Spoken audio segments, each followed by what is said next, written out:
Blog for January 24th, 2014. Title: Respect Personal Space.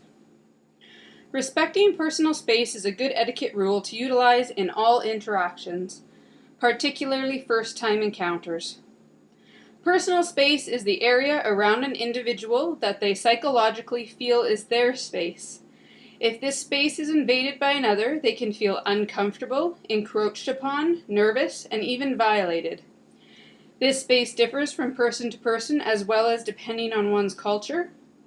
An individual's personal space can also change depending on the circumstances of the interaction.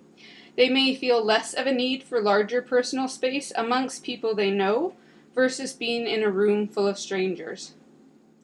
It is a good idea to imagine a bubble of personal space surrounding a person and respectfully stay outside of it. Typically, personal space is no less than 18 inches or 46 centimeters. An arm's length is an easy way to assess personal space. Personal space is important for people who rely on guide, assistant, and emotional therapy dogs. In these cases, the personal space expands to include the dog, which means that the arm's length rule is applied to both the human and the dog. All guide, assistant, and emotional therapy dogs are working dogs, and as such should not be distracted by people trying to get their attention, talking to them, approaching them, or petting them. These dogs have a job to do and should not be disturbed. Most dogs are well trained, but like every other worker, they can have off days, and your distraction can severely impact their ability to assess their person. If you can't resist, then ask permission first, respect the personal space, and stay outside of the arm's length while asking, and if you receive permission, then approach the animal. If you do not receive permission, accept the answer and understand the dog needs to be focused on its job. Personal space is also expanded for people who use mobility aids, walkers, wheelchairs, scooters, canes, forearm crutches, etc. The mobility aids are an extension of the person, and therefore the personal space includes their aid. One should never touch a mobility aid without first asking for and receiving permission. Surprisingly, people see mobility aids as conveniences that they can use.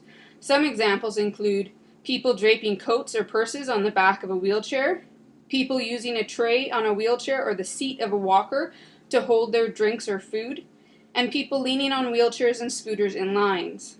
None of these are acceptable unless the person with the mobility aid has invited you or given you permission to do so.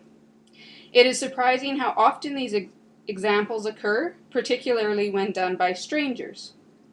It is also important to note that as the mobility aid is included within the personal space, you should never move a person's mobility aid without first asking for permission. Even when someone has transferred from their mobility aid to another seat, or when someone has put down their cane or crutches, you must first ask for permission before touching or moving the mobility aid. Some people with Asperger's syndrome or autism can be hypersensitive to environments. Allowing for personal space helps to be more comfortable during the interaction. Encroaching on one's personal space can make one feel trapped, nervous, and anxious. Also, people who are hypersensitive to their environments can find scents and smells intense and overpowering, so personal space is important to keep the sense of your body at an appropriate distance from them as to not overwhelm them.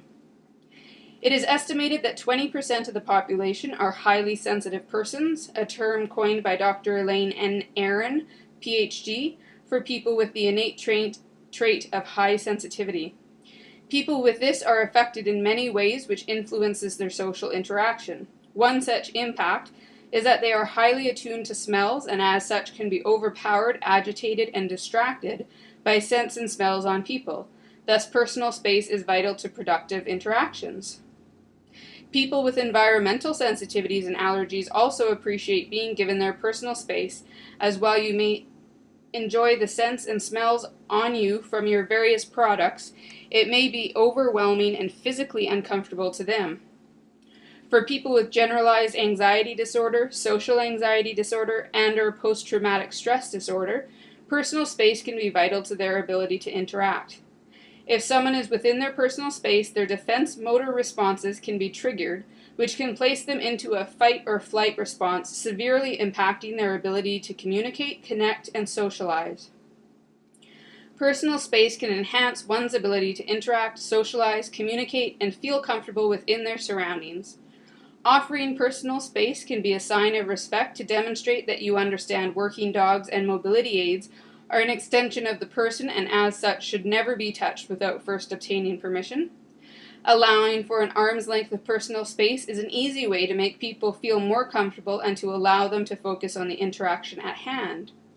Respecting a person's personal space is an easy way to start your interaction on the right foot. If you continue to interact with the person, you may find that over time there is less of a need for personal space, but in the beginning, particularly during first-time interactions, always allow for personal space of at least an arm's length.